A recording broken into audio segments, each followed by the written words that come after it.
Hey, welcome back. This is now 5.3, and we're going to get a whole another load of formulas. Usually these formulas, I'm not as crazy with you having to memorize. I mean, there'll be some I want you to memorize, but then a lot of them, no. So as I go through, I'll kind of be starring the ones that are important, at least to me, and reminding you which are which. I'll probably be giving you some formulas on the next test. I think I'm going to have to, just for the sake of the sanity of my students. So, all right. Anyways, let's begin. We'll look at, first off, the double angle formulas.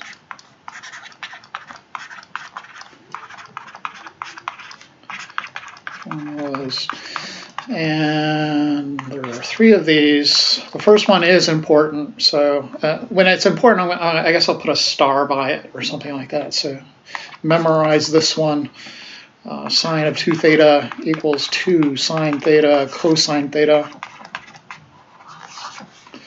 Okay. And then the other ones you don't have to memorize. You don't have to memorize. So maybe instead of a star, I'll just put memorize with an arrow or something. Memorize this.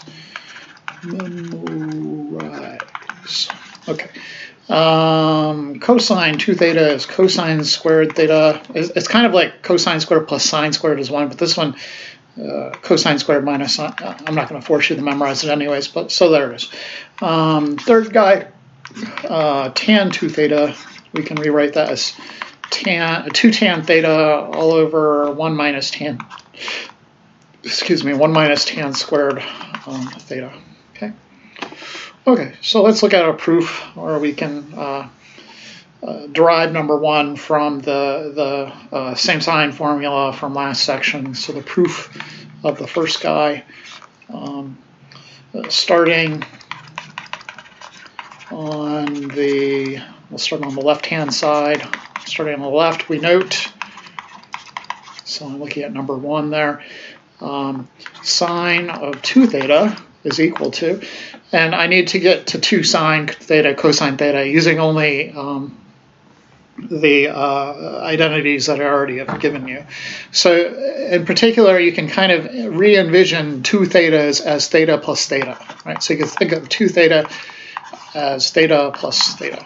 And then you could use the same sign formula, right? So that's sine theta, cosine theta, same sign plus sine theta cosine theta, right? And then those are like terms, so you can add them together and you just end up with 2 sine theta cosine theta, which is the right-hand side, which is what we wanted to show. Okay, so which is the right side, which is what we wanted to show.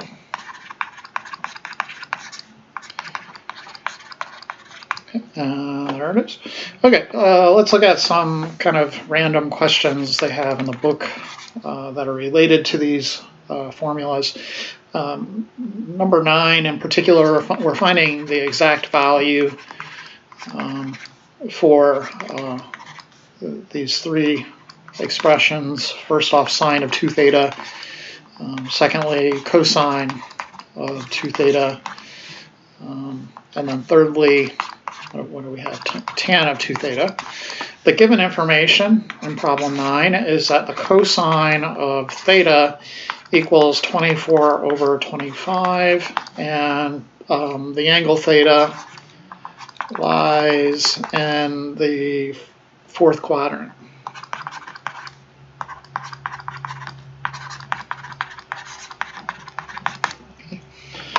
Okay, so a lot of students will think, well, hey, all I have to do is multiply cosine theta by 2, and I'll have cosine 2 theta, right? Maybe it's like 48 over 50.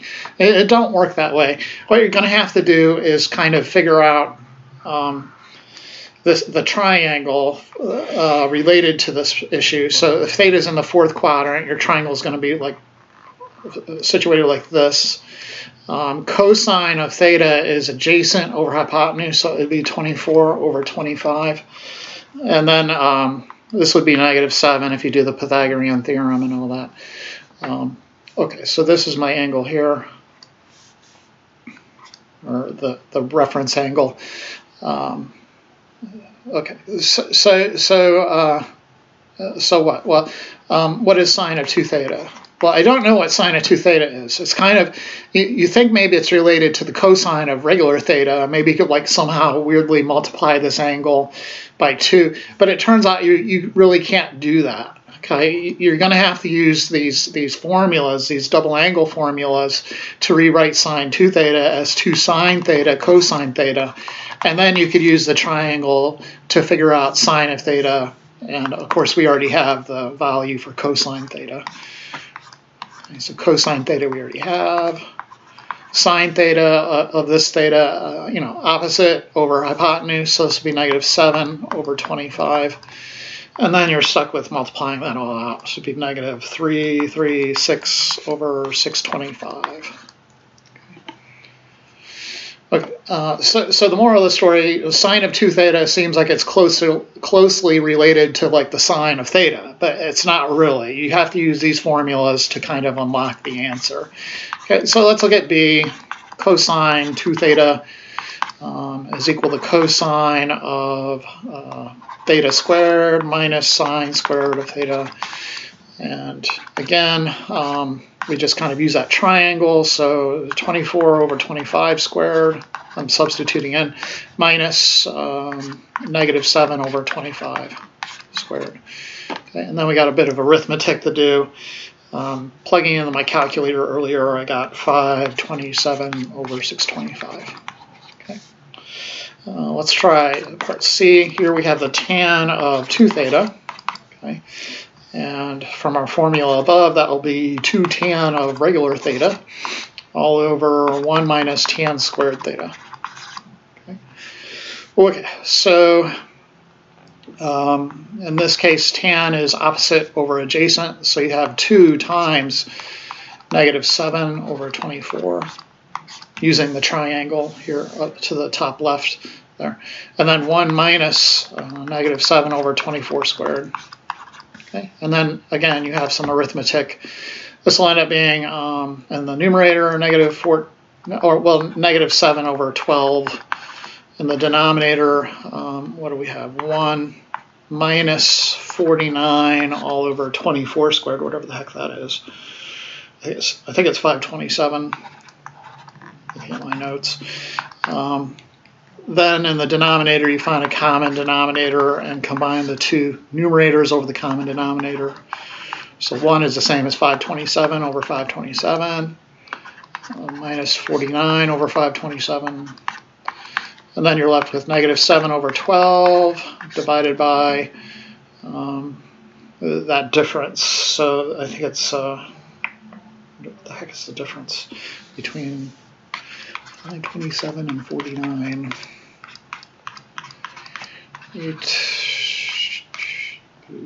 4, 11, 5, 6, 7, 7, 8, 478, which seems weirdly wrong for some reason, all over 527. And then to divide by a fraction is the same as multiplying by its reciprocal. Right? So I can rewrite this complex fraction as -7/12 times 527 all over 478. And then I think I'm going to default to my calculator here in order to figure that out. Let me pause the video while I go to my... Whoops, so I see a mistake. I wrote 527. The actual square of 24 is not 527. I apologize, guys. All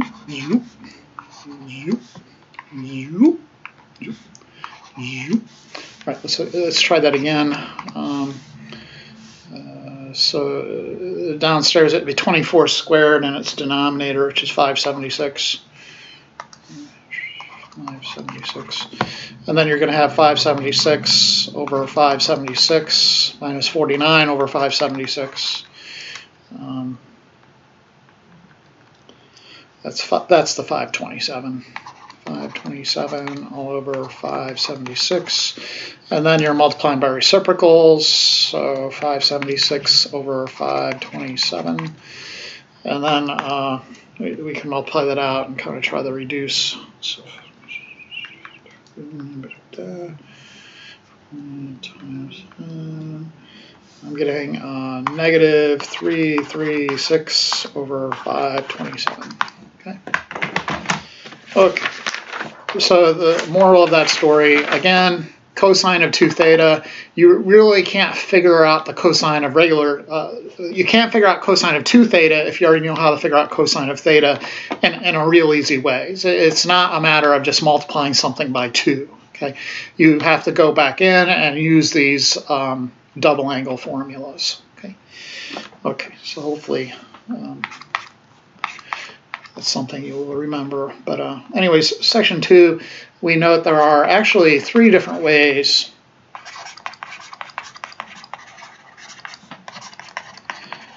to write the cosine of 2 theta. Okay. 3 different forms for cosine 2 theta. So what we'll do is kind of use the double angle formula from above firstly. So this will be cosine squared theta minus sine squared theta.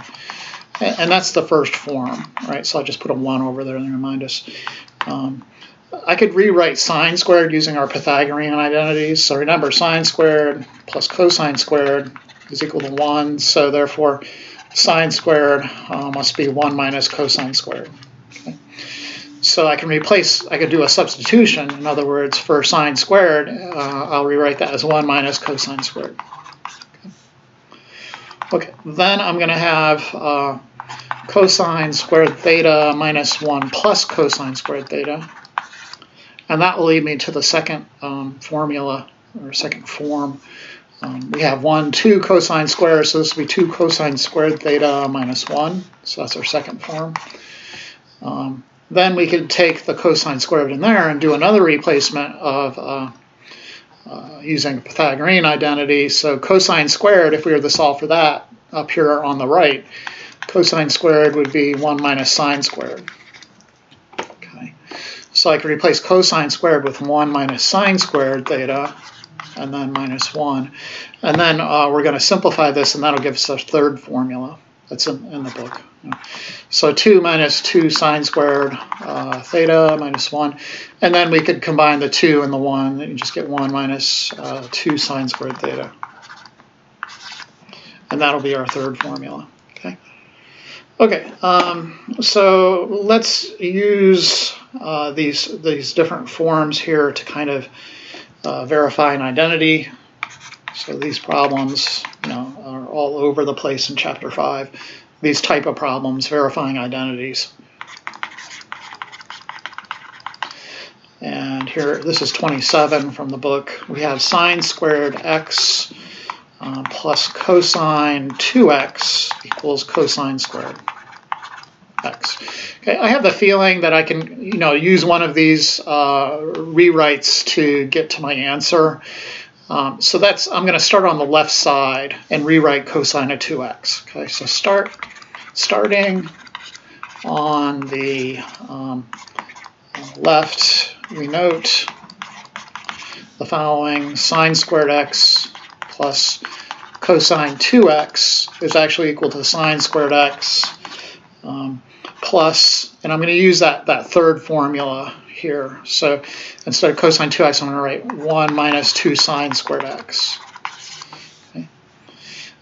Then that thing will equal, let's get our equal signs kind of lined up. You want to make stuff look pretty. So we have sine squared x. Well, actually, we have negative 2 sine squared x is there, so we can combine those 2 common terms, right? So basically just taking this sine squared and subtracting away these 2 sine squares. Right? So I'll end up with 1 minus sine squared x. It's not theta, it's x. And then you could use Pythagorean identity to rewrite that as cosine squared. So, again, remembering cosine squared plus sine squared is 1. Therefore, cosine squared is the same as 1 minus sine squared. Okay, so I just replace that with cosine squared, which is the right-hand side.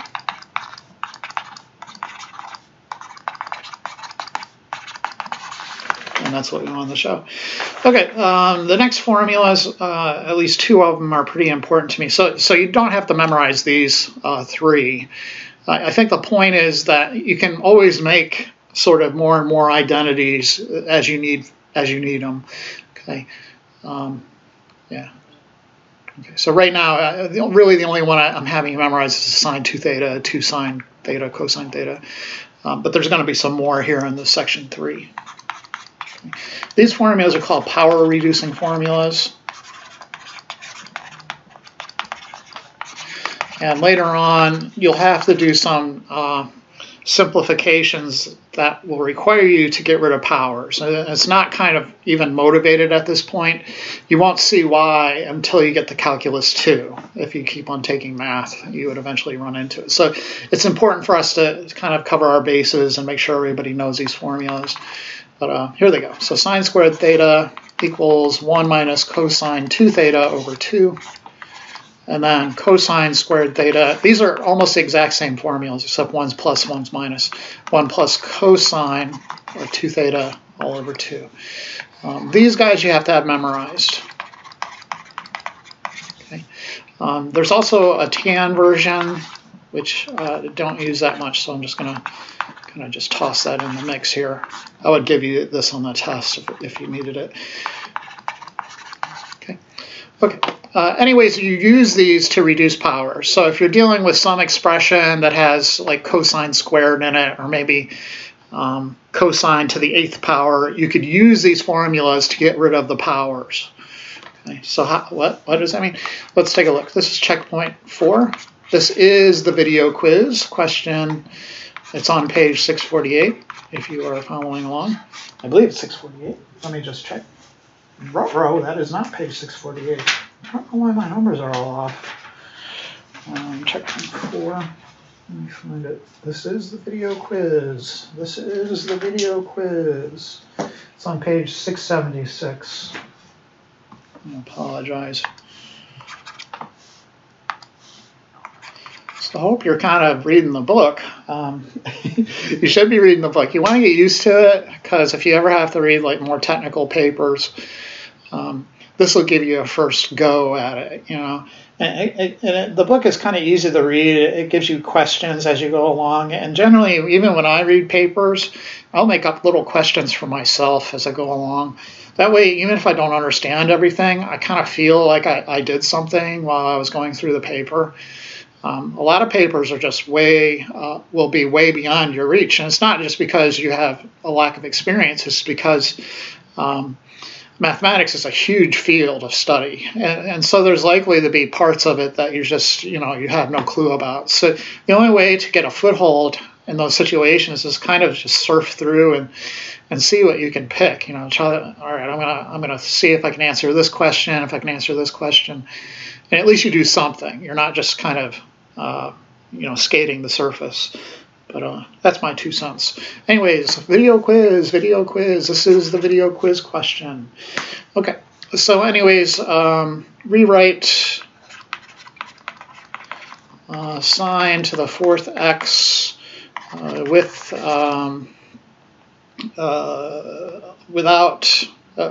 trig functions. So I'm trying to write it how they have in the book. With trig functions with powers no higher than 1.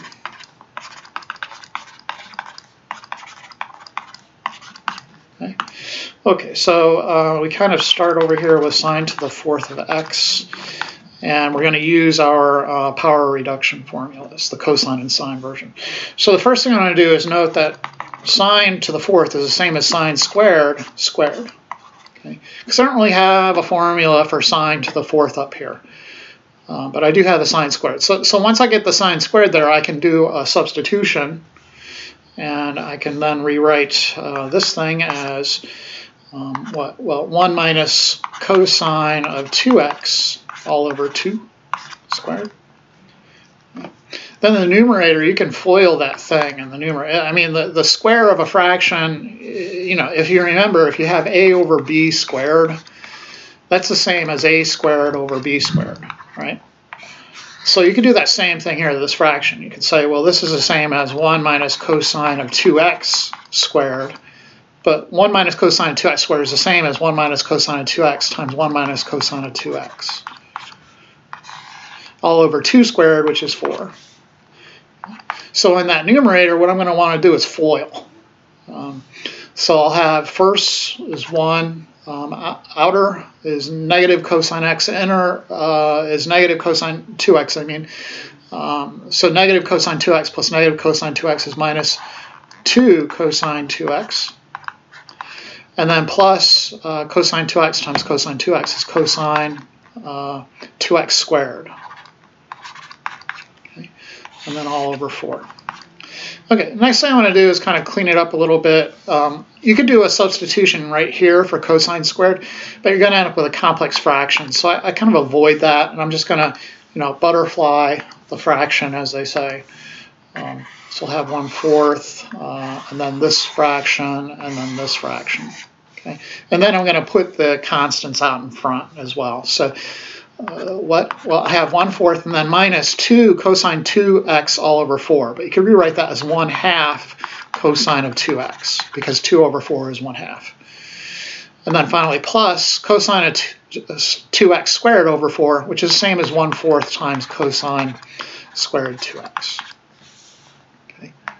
So I'm just kind of trying to avoid getting a complex fraction. So at this point, I'm going to do a substitution for cosine 2x. So you end up with 1/4 minus 1/2 cosine of 2x plus 1/4, and then cosine squared 2x. I use that formula that you'll have memorized. Okay, so that will be 1 plus cosine of 2x, well, not 2x, but 4x, right? Because it always doubles. So maybe this needs clarified. This will be 4x all over 2. Okay, so what just happened there? Well, the deal is if you had something like sine squared of 3 theta, to apply this formula, what you're doing is kind of doubling the angle once you put it in. So on this other side, you'll have 1 minus cosine of what? Well, 6 theta. You just double it once you put it in here. It seems like this should be called the double angle formula, but it's not. It's power reducing. Some people call it a half angle formula, I think. But anyways, so another version, cosine squared of 6 theta, right? So what would that be? That would be 1 plus cosine of what? 12 theta. So you just double the 6 theta and you get 12 theta. So that's what happened there if you're kind of mystified. How do you go from cosine 2x to cosine 4x? I just multiplied it by 2, the insides of the cosine. Okay, so now I'm going to rewrite everything. 1/4 minus 1/2 cosine of 2x. And I'm going to, rewrite this thing as 1/8 times 1 plus cosine of 4x. That's perfectly legitimate, right? Because this thing, I feel like I'm maybe saying too much, but that thing is 1/4 times 1 plus cosine of 4x over 2. Right? You could also rewrite that as 1 all over 8 times 1 plus cosine of 4x all over 1. Right? And then 1 plus cosine of 4x over 1 is just 1 plus cosine of 4x. So hopefully that kind of demystifies that little step. Okay, now I'm going to distribute. And why do I even care? It's because I'm going to have some common terms that I can put together. So one big deal with me in simplification is just I don't like to have a lot of terms. Okay, believe it or not, you can work if you're working in the real world, and you can have like thousands of terms. So you're hoping that there's some nice simplifications or cancellations, and that's kind of what I'm pulling off here. Anyways, there are 2 constant terms, so we have turn this into 2/8 instead of 1/4, and you can combine this term with this term, you end up with 3/8 minus 1/2 cosine of 2x plus 1/8 cosine of 4x. And then that's it. You've gotten rid of all the powers. So it seems like kind of a complicated process, but it's something that you would have to do in Calculus 2. So hopefully, usually I put one like this on the test. But anyways, it was the quiz question. It was the video quiz question. Okay, let's look at some more. So these are the ones they're calling the half-angle formulas. I think I may have said that. Actually, I said the last ones were the half. No, these are the official half-angle formulas. Okay, so let's take a look at these. They're kind of based off of these formulas here, where you just solve for sine by taking the square root on both sides. And that's kind of where they came from, but then they put a different angle on the inside. So you'll have sine of theta over 2 equals plus or minus square root of 1 minus cosine of 2 times theta over 2 is just theta all over 2. And then the cosine version, cosine of theta over 2 is plus or minus square root of 1 plus cosine of theta over 2.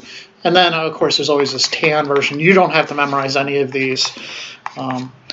This would be tan of theta over 2 is plus or minus square root of 1 minus cosine of theta all over 1 plus cosine theta. Okay. Let me make that look a little better so you can read it. Theta over 2. Okay. Okay. How do I know which plus or minus to pick? You choose the plus or minus. So choose plus or minus based on the quadrant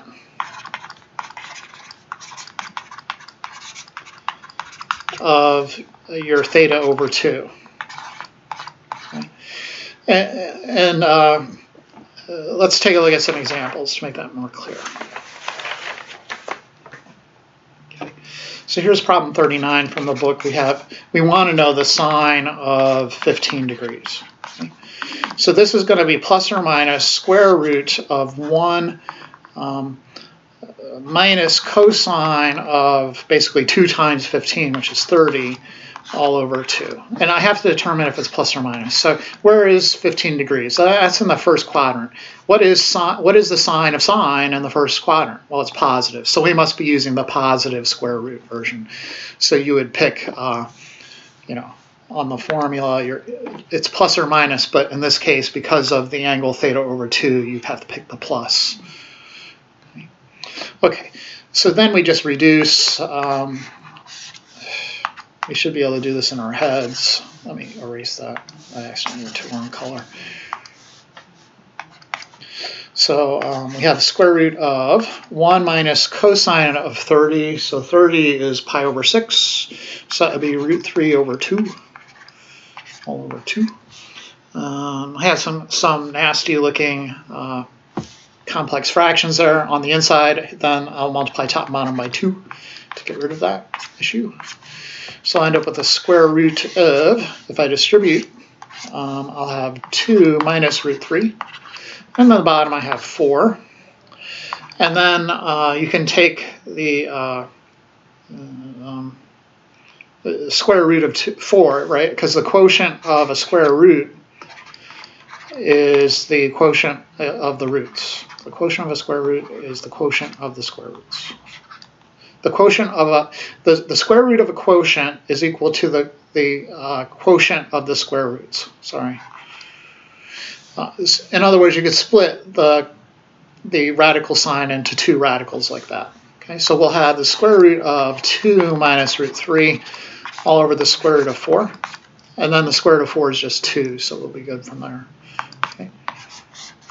So 2 minus root 3 all over 2. And then that'd be it. That'd be the best you can get. Let's look at another one. So 45. Here we're trying to figure out the tan of 7 pi over 8. So again, you have this issue, is it plus, are we going to use the plus or the minus, right? Which version is appropriate? So you just look at this thing and figure out the sine of tangent in that quadrant that angle lies in. So where is 7 pi over 8? That's 1 less than 8 pi over 8, which is pi, so it must be right there. In other words, it's in the second quadrant. Tan is negative in that quadrant, so you're going to have negative square root. Okay? And then you have the 1 minus cosine of that angle, 7 times 2. 7 pi over 8 times 2 is 7 pi over 4. And then that's all over 1 plus cosine of 7 pi over 4. Okay. And then we can evaluate these hopefully in our head. So 1 minus, where is 7 pi over 4? So here's 1, 2, 3, 4, 5, 6, 7. 1 less than 8 pi over 4, right? So it's in the third quadrant. Cosine is positive there, so it's going to be 1 minus root 2 over 2 all over 1 plus root 2 over 2. And again, I hate those complex fractions, so I'm going to multiply top and bottom of the inside of this square root by 2. Okay. And I'll put the square root of, if I distribute, I get 2 minus root 2 all over 2 plus root 2. Okay. And then I can, believe it or not, I can make this look even better. What I'm going to do is multiply top and bottom of the insides of this root by 2 minus square root 2. So you kind of rationalize the denominator. Okay, so what did I say? I'm going to multiply top and bottom by 2 minus root 2.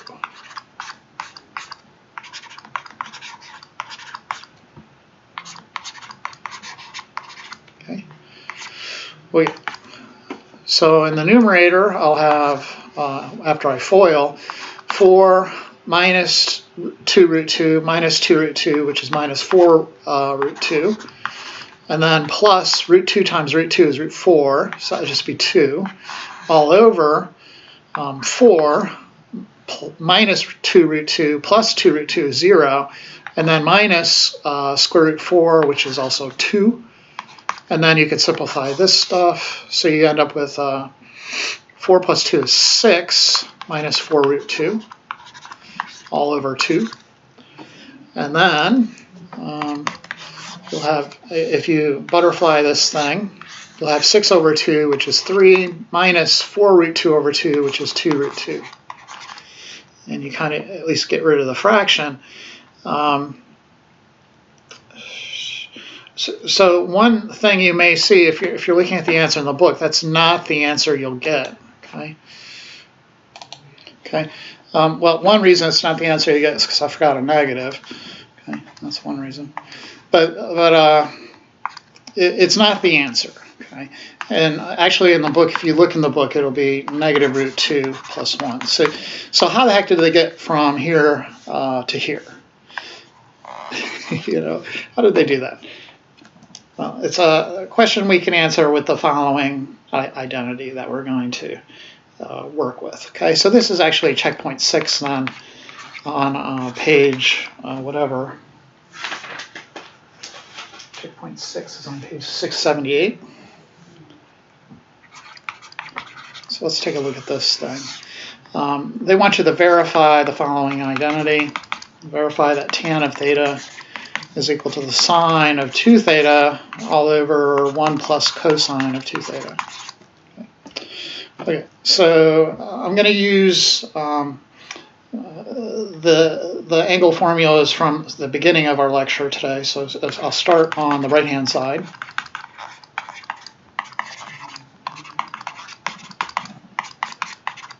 So I notice the sine of 2 theta all over 1 plus cosine of 2 theta is the same thing as 2 sine theta cosine theta all over 1 plus 2 cosine squared theta minus 1. So in the denominator, by using that particular formula for the substitution, I can turn it into just one term, and then I can simplify the thing. Okay. So I'll have 2 sine theta cosine theta all over 1 plus 2 cosine theta minus 1. So the 1's will cancel, and you just get 2 cosine squared theta. And then, of course, the 2's cancel. One of the factors of cosine cancels, and you're ending up with sine of theta all over cosine of theta, which is, of course, tan of theta, which is the left-hand side, which is what I wanted to show.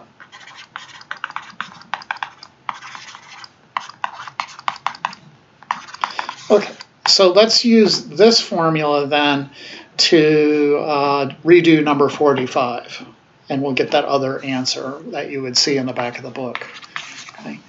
Okay, so number 45, again, we want to know what tan of 7 pi over 8 is. And I'm using this new formula. We'll have sine of 2 times this angle, so 2 times 7 pi over 8, all over 1 plus cosine of 2 times 7 pi over 8. Okay. 2 times 7 pi over 8 is the same as 2 over 1 times 7 pi over 8, so the 2 and the 8, 2 over 8 becomes 1 over 4. So you end up with sine of 7 pi over 4, all over 1 plus cosine of also 7 pi over 4. Okay. Where is 7 pi over 4? That's 1 before 8 pi over 4, which is 2 pi, so it's in this fourth quadrant.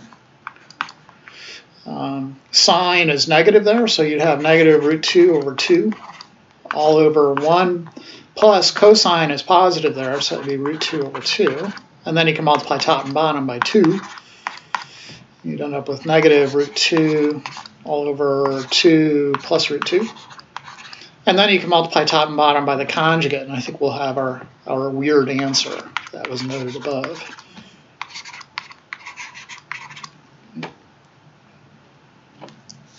So this will equal negative 2 root 2 plus 2 all over, foiling here, I'll have 4, minus 2 root 2 plus 2 root 2 is 0, and then minus square root 4, which is 2. So this will be negative 2 root 2 plus 2 all over 2, and then you can simplify that in the negative root 2 plus 1, which is the answer that we saw in the back, or, you know, I saw in the back of the book. Okay, I was kind of wondering, how the heck are those two things equivalent? Ain't that kind of weird? They got to be the same. Okay, so how are they? How could you get from one to the other? Just kind of doing our regular math, right? The only way I can think of doing it is kind of like back engineering. So if you look, if you start with, so I want to get from, you know, this thing to this thing. It's kind of like you're doing like you want to show it like a proof, going from the left to the right. What I'm going to do is kind of start at the negative root 2 plus 1. You could rewrite that as the square root of something squared, right? So negative root 2 plus 1 squared, kind of. Then you could do this trick, which may not be obvious, but you can actually do it. You can rewrite this as negative 1 times root 2 minus 1. So you just factor a negative 1 out of that. Okay. And then if you have like a times b squared, that's equal to a squared times b squared. Right? So this will be equal to the square root of negative 1 squared, this thing squared, which is 1, times square root of 2 minus 1 squared. Okay. This may not look like we've gotten anywhere, but here's kind of the punchline. So what did we do? We started, I guess we started at the bottom. Started at bottom. So if I FOIL this thing out, what are you going to get? It'll be, you know, root 2 minus 1 times root 2 minus 1. So root 2 times root 2 is 2 minus 2 root 2 plus 1. And then, of course, what is that? Well, that's just the square root of 3 minus 2 root 2, okay? Which is this guy, kind of. No, but it's not negative. So how can I remedy that issue? So it's in there somewhere. It has something to do with this fact. You can kind of pull this baloney.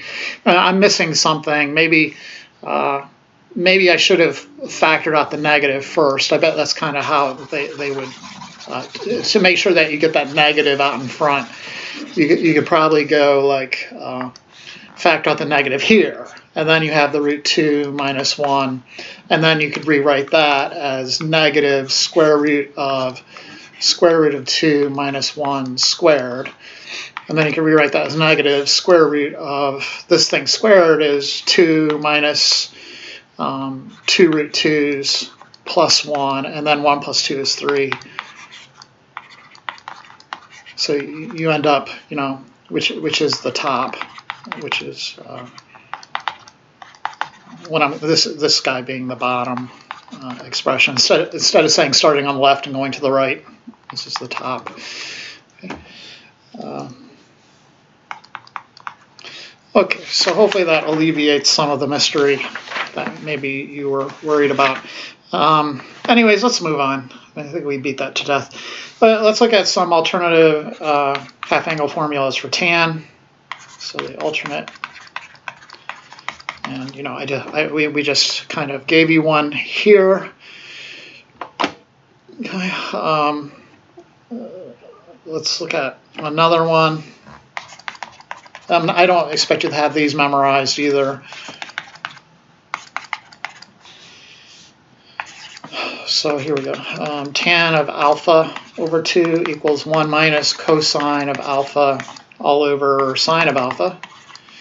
And then also we could say tan of alpha over 2 is equal to sine of alpha all over 1 plus cosine of alpha, which is basically that formula I gave you, except with this one has theta, tan of, but if you replace theta with theta over 2, tan of theta over 2, this would be sine of 2 times theta over 2, which would just end up being theta all over 1 plus cosine of 2 times theta over 2, which end up being theta over as well, which is that second formula that you're seeing there.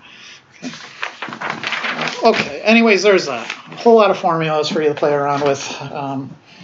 You can make up your own, as I was saying, but the ones they give you should be enough. And so again, which ones do I want memorized? I think I only gave you 3 to memorize, not those. These 2, so 1, 2. So hopefully you're making some note cards, maybe. And then I guess there's 4, right? So 1, 2, no, just 3, and then 3, just those 3. Making it real easy for you.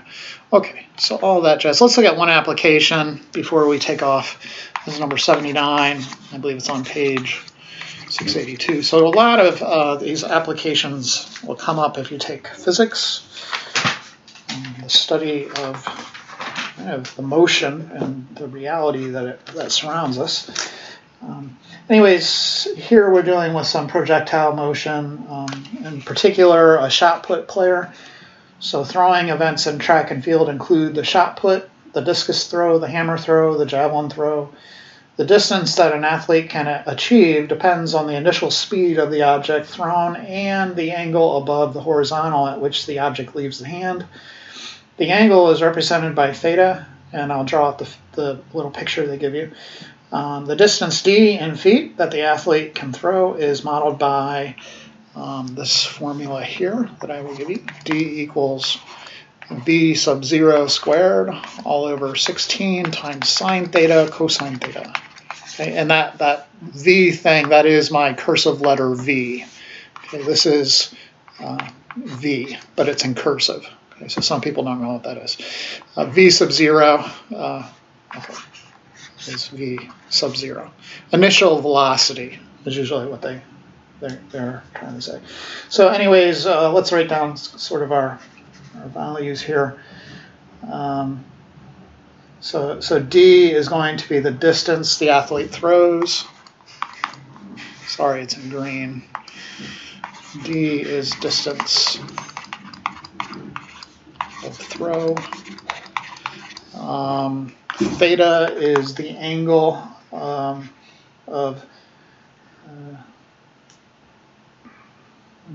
the angle above the horizontal.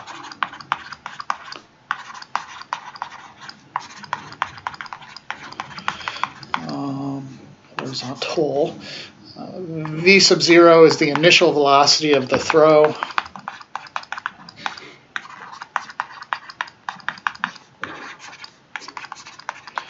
And then a picture.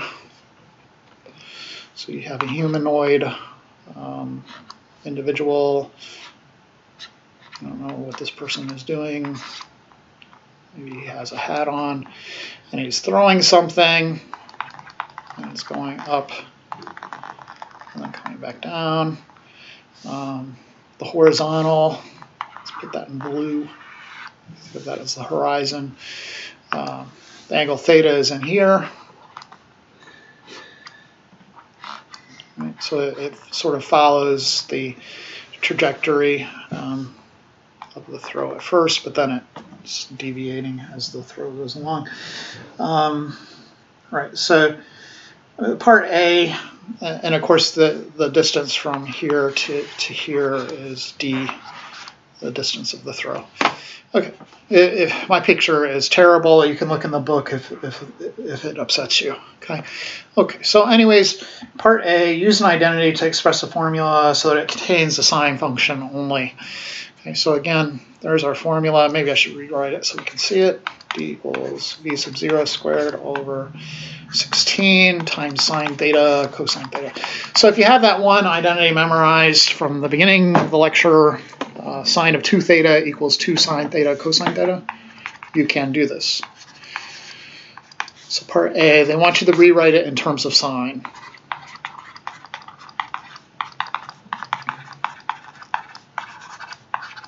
So you use this formula, sine 2 theta equals 2 sine theta cosine theta.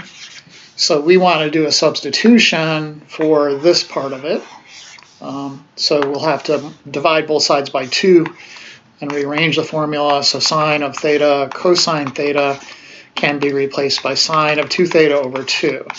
Okay, so we're just going to rewrite it using that. Okay, so what do we get? D equals v sub 0 squared all over 16 times sine of 2 theta over 2.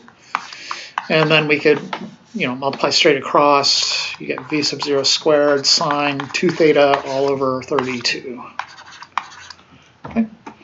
Okay, part B.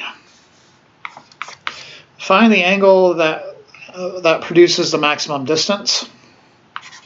Find the angle that produces the max distance. Okay, so one factoid about these sine functions is that you could tell the magnitude is 1. In other words, they're wedged in between -1 and 1. Okay, so essentially we want to find the angle that hopefully will output 1. Right? In other words, we want to solve this equation, sine of 2 theta equals 1. So what do? Take sine inverse on both sides. So you get 2 theta equals sine inverse of 1. And, you may not know what sine of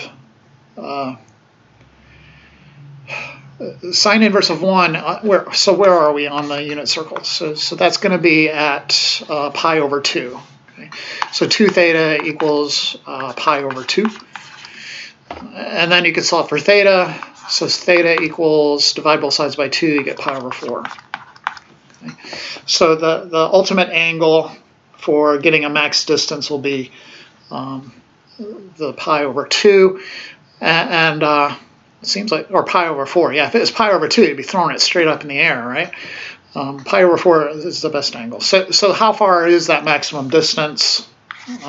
So we can find that the max, Dmax, would be equal to initial velocity squared all over 32 times sine of 2 times pi over 4. That would end up, the sine of 2 times pi over 4 would end up being sine of pi over 2, which is 1. So you'd end up with just v sub 0 squared over 32. And it's if you hit the angle correctly, it's all dependent on your initial velocity, in other words. Okay, so the faster you throw it, the better it's going to go. But you got to make sure you get that angle correctly. You get the angle correct. Okay, so that's it. We'll see you. Thank you for watching, and we'll see you next time.